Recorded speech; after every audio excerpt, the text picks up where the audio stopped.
Assalamualaikum warahmatullahi wabarakatuh. Pemirsa Ambun Sara MS Ikhwan al-Kiram rahimakumullah. Allah Subhanahu wa taala telah berfirman dalam kitab suci Al-Qur'annya, A'udzubillahi minasyaitonir rajim. Innal ladzina la yu'minuna bil akhirati zayyana lahum a'malahum fahum ya'mahun. Ulaika alladzina lahum su'ul 'adabi wa hum fil akhirati humul akhsarun. Sungguh orang-orang yang tidak beriman kepada akhirat, kami jadikan terasa indah bagi mereka perbuatan-perbuatan mereka yang buruk, sehingga mereka bergelimang dalam kesesatan. Mereka itulah orang-orang yang akan mendapat siksaan yang buruk di dunia, dan mereka di akhirat adalah orang-orang yang paling rugi. Quran Surat An-Naml ayat 4-5. Manusia yang telah terjerumus ke dalam kesesatan akan senantiasa memandang baik setiap keburukan yang dilakukannya. Dengan begitu, sangatlah sulit baginya untuk melepaskan diri dari kesesatan yang menjeratnya. Maka tidak ada yang akan mampu menyelamatkannya selain hanya hidayah dari Allah Subhanahu wa taala serta bantuan doa dari sesamanya. Berikut ini akan kami sajikan beberapa kesesatan kaum ateis yang menjerumuskan jiwa mereka ke dalam kegelapan. Melalui sedikit ulasan ini, semoga iman kita senantiasa terjaga dengan baik sampai kita menghadap kepada Allah Subhanahu wa taala. Amin ya rabbal alamin. Nomor 1. Tidak percaya adanya Tuhan adalah induk segala kedurhakaan. Tidak ada kedurhakaan yang lebih besar daripada ketika manusia tidak mengenal kepada Tuhan penciptanya. Ketika ada seorang anak yang kaya raya, lalu dia mengingkari kedua orang tuanya, maka yang pasti kedua orang tuanya akan murka kepadanya. Orang tua yang telah melahirkannya, merawatnya dan membesarkannya justru tidak diakuinya. Tentunya hati kedua orang tua itu akan sangat amat tersakiti. Tak peduli meskipun anak itu kaya raya penuh gelimang harta, semua itu tidak akan ada nilainya sama sekali di mata kedua orang tuanya ketika dia justru mengingkari orang yang telah melahirkannya. Lalu bagaimanakah ketika manusia mengingkari Tuhannya yang telah menciptakan dirinya, orang tuanya, dan seluruh umat manusia, yang telah memberinya kehidupan, kesehatan, tenaga, kekuatan, dan seluruh fasilitas alam semesta? Pastinya itu adalah induk segala kedurhakaan yang tak tertandingi oleh segala bentuk kedurhakaan macam apapun. Nomor 2. Jika dikatakan bahwa mobil yang kita lihat itu tiba-tiba ada dengan sendirinya tanpa ada yang membuatnya, niscaya tak ada satupun manusia yang akan menerimanya. Semua pasti menolaknya. Demikian pula pesawat, kapal, rumah, meja, kursi, televisi, jam, dan seluruh yang ada di sekeliling kita. Jika semua itu dikatakan tiba-tiba wujud tanpa ada yang membuatnya, pasti hal itu akan ditolak oleh setiap akal waras manusia. Mengapa demikian? Sebab semua benda baru bisa terwujud setidaknya membutuhkan 3 syarat. Tidak bisa tidak. Apakah itu? Pertama, ilmu. Tanpa ilmu mustahil benda itu akan terwujud. Kedua, kekuatan atau kemampuan. Tanpanya juga mustahil benda itu akan terwujud. Ketiga, kemauan. Tanpanya semua tidak akan bisa berjalan. Jelas sekali, tidak akan mungkin suatu barang, jam misalnya, bisa terwujud tanpa terkumpulnya 3 macam syarat, yakni ilmu, kekuatan, dan kemauan. Sehingga ketika manusia memiliki ilmu tentang membuat jam tangan, lalu dirinya memiliki kekuatan atau kemampuan, serta juga memiliki kemauan, niscaya jam tangan itu baru bisa akan terwujud. Jika salah satu saja dari ketiga syarat itu tidak dimilikinya, tentunya tidak mungkin jam tangan itu akan terwujud. Maka bagaimana mungkin tubuh manusia serta alam semesta yang jauh lebih rumit ini tiba-tiba terjadi begitu saja tanpa ada yang menciptakannya dan yang mengaturnya? Sungguh sangat-sangat mustahil hal itu dapat terjadi. Semua penciptaan manusia dan alam semesta ini pasti butuh kepada ilmu, kudrah atau kekuatan, dan iradah atau kemauan dari sang penciptanya yang maha mengetahui, maha kuasa, serta maha berkehendak. Nomor 3. Kaum ateis beralasan karena mereka tidak bisa melihat Tuhan, maka mereka mengingkari wujudnya. Ini merupakan salah satu kedangkalan pikir akut yang diderita kaum ateis. Bahkan mereka suka sekali menikmati kedangkalan nalar tersebut. Cukuplah 2 jawaban untuk membantah kesesatan mereka ini. Pertama, tidaklah setiap yang tidak dapat dijangkau oleh indera manusia itu pasti tidak ada atau tidak wujud. karena indera manusia memiliki banyak keterbatasan. Kayu yang lurus yang sebagian tercelup ke dalam air tampak bengkok oleh pandangan mata. Mata juga tidak mampu melihat fisik kaca yang sangat bening. Telinga juga tidak mampu mendengar suara rayapan semut. Bahkan ruh yang selalu berada di dalam tubuh kita tidak pernah bisa kita indera sama sekali. Maka anggapan bahwa setiap yang tidak dapat dijangkau oleh indera manusia itu pasti tidak ada, mesti ditolak dan tidak berdasar sama sekali. Kedua, jika Allah Subhanahu wa Ta'ala harus menampakkan wujudnya kepada manusia, maka batallah tujuan dari diciptakannya manusia hidup di dunia ini. Karena dunia ini tempat ujian untuk menguji manusia, siapakah yang beriman dan taat kepada Allah Subhanahu wa Ta'ala, dan siapakah yang ingkar dan durhaka kepadanya. Jika Allah Subhanahu wa Ta'ala menampakkan wujudnya, maka itu sama saja dengan siswa sekolah yang diberi soal ujian sekaligus disertai kunci jawabannya. Sebuah ujian main-main yang sia-sia tak berguna.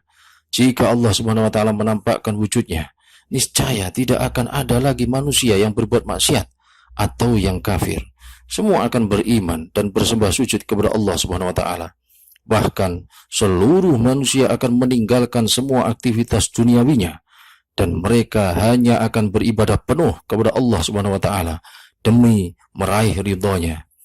Nomor 4. Kaum ateis ada yang mempercayai bahwa alam ini diciptakan oleh ketiadaan. Sungguh, sangat luar biasa sekali tentunya jika ketiadaan dapat menciptakan alam semesta ini. Sangat aneh dan sangat tidak masuk akal sekali. Suatu ketiadaan dapat menciptakan sesuatu. Sehingga ketiadaan itu mestinya harus menjadi Tuhan yang wajib disembah.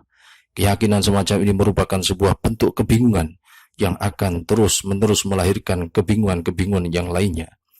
Mereka juga ada yang meyakini bahwa manusia dan semua yang wujud ini diciptakan oleh alam. Ini juga merupakan sebuah keyakinan aneh dan sangat tidak masuk akal sama sekali. Karena jika alam menciptakan semua yang wujud ini, lalu siapakah yang menciptakan alam itu sendiri? Sebab alam adalah segala sesuatu selain Tuhan. Jika alam menciptakan alam, niscaya akan terjadi tasalsul, yaitu rentetan sesuatu tanpa akhir dan tak berkesudahan. Tentunya ini sangat mustahil menurut akal sehat. Semua itu berbeda sekali jika puncaknya adalah Tuhan yang telah menciptakannya, maka menjadi tuntaslah masalah tanpa menyisakan persoalan lagi. Nomor 5. Di antara bahayanya keyakinan tak bertuhan ialah tidak percaya pahala dan dosa. Karena percaya pahala dan dosa hanya timbul dari keyakinan adanya Tuhan yang Maha Kuasa. Tuhan itu akan membalas setiap perbuatan baik dengan pahala dan setiap perbuatan buruk dengan siksa. Sehingga jika keyakinan pahala dan dosa ini tidak ada, maka perbuatan apapun menjadi halal dan bebas dikerjakan oleh manusia demi untuk mencapai tujuannya. Baik berbohong, mencuri, korupsi, merampok, berzina, menyakiti orang lain, atau membunuh sekalipun, semuanya tidaklah berdosa. Sungguh sebuah keyakinan yang sangat amat mengerikan. Nomor 6. Manusia yang belum mempercayai adanya Tuhan adalah manusia yang belum berhasil menyelesaikan masalah keyakinan hatinya. Di saat para manusia lainnya telah mantap dengan keyakinan bertuhannya, jiwa mereka selalu disibukkan oleh pikiran tentang wujud Tuhan. Karena menurut kenyataan, justru merekalah yang sering kali dihantui oleh pikiran tentang keberadaan Tuhan. Yang pasti, sekuat apapun usaha mereka dalam menolak wujud Tuhan, maka selamanya Tuhan tidak pernah bisa lenyap dari dalam jiwa mereka. Sebab Tuhan akan tetap ada dan selalu ada dalam jiwa setiap manusia selama-lamanya. Nomor 7. Jika diamati secara seksama, Tuhan kaum ateis sesungguhnya adalah hawa nafsu mereka sendiri. Dengan keyakinan tak bertuhan, mereka merasa terbebas dari ikatan agama dan ancaman dosa. Sehingga mereka bebas untuk melakukan apa saja sesuai dengan selera hawa nafsu mereka. Hal inilah yang telah diperingatkan oleh Allah Subhanahu wa Ta'ala dalam firman suci-Nya. A'udzu billahi minasyaitonir rajim. Afara'aita man ittakhadha ilahahu hawahu wa adallahu Allahu ala ilmi wa khatama ala sam'ihi wa qalbihi wa ja'ala ala basarihi ghishawatan faman yahdihi min ba'dillah afala tadhakkarun. Wa qalu ma hiya illa hayatuna ad-dunya namutu wa nahya wa ma yuhlikuna illa ad-dahr wa ma lahum bidzalika min ilm inhum illa yadunnun. Maka pernahkah kamu melihat orang yang menjadikan hawa nafsunya sebagai Tuhannya, dan Allah membiarkannya sesat dengan sepengetahuannya? Dan Allah telah mengunci pendengaran dan hatinya, serta meletakkan tutup atas penglihatannya. Maka siapakah yang dapat memberinya petunjuk setelah Allah membiarkannya sesat? Maka mengapa kamu tidak mengambil pelajaran? Dan mereka berkata, kehidupan ini tidak lain hanyalah kehidupan di dunia saja. Kita mati dan kita hidup, dan tidak ada yang akan membinasakan kita selain masa. Namun mereka sama sekali tidak mempunyai ilmu tentang hal itu. Mereka tidak lain hanyalah menduga-duga saja. Quran Surat Al-Jathiyah ayat 23-24. Sesungguhnya manusia yang hidup di dunia hanya untuk mencari kesenangan dan kesuksesan duniawi semata adalah tak jauh berbeda dengan kehidupan binatang. Betapa tidak, binatang sama sekali tidak memiliki tujuan hidup di dunia ini kecuali hanya sekedar untuk mencari makan, minum, serta menuruti kesenangan hawa nafsu belaka. Binatang tidak memiliki tujuan akhirat sama sekali. Namun, hal ini tentunya maklum sekali bila terjadi pada bangsa binatang. Sebab memang ia diciptakan oleh Allah SWT untuk menjadi fasilitas dan pelengkap hidup umat manusia di dunia ini. Karena itu, binatang tidak diberi akal pikiran. Sementara bila hal itu terjadi pada diri manusia, tentu betapa sangat nistanya dan sangat ruginya manusia tersebut. Ia tidak memiliki tujuan yang mulia sama sekali ketika menjalani kehidupan di dunia ini. Bahkan, hakikat hidupnya tidak jauh dari kehidupan binatang yang hanya ingin bersenang-senang sesaat. Kemudian setelah itu ia harus mati dan binasa sepanjang masa, sehingga tidak jelas lagi bagaimana nasibnya serta di mana keberadaannya setelah itu. Hilang, musnah, lenyap, dan sirna untuk selama-lamanya. Allah berfirman, A'udzubillahi minasyaitonirrajim. Walaqad dzara'na li jahannama katsiran minal jinni wal ins. Lahum qulubun la yafqahuna biha wa lahum a'yunun la yubsiruna biha wa lahum adhanun la yasma'una biha. Ulaika kal an'ami bal hum adall. Ulaika humul ghafilun. Dan sungguh akan kami isi neraka jahanam dengan banyak sekali dari kalangan jin dan manusia. Mereka itu memiliki hati tetapi tidak dipergunakannya untuk memahami ayat-ayat Allah. Dan mereka memiliki mata tetapi tidak dipergunakannya untuk melihat tanda-tanda kekuasaan Allah. Dan mereka memiliki telinga tetapi tidak dipergunakannya untuk mendengar ayat-ayat Allah. Mereka itu seperti binatang ternak, bahkan mereka lebih sesat lagi. Mereka itulah orang-orang yang lalai. Quran Surat Al-A'raf ayat 179. Ya Allah, lindungilah kami, keluarga kami, dan saudara-saudara kami dari segala macam bentuk kesesatan. Berkailah hidup kami dan selamatkanlah kami dari api neraka. Amin ya Rabbal Alamin. Wallahu ta'ala alam biswab.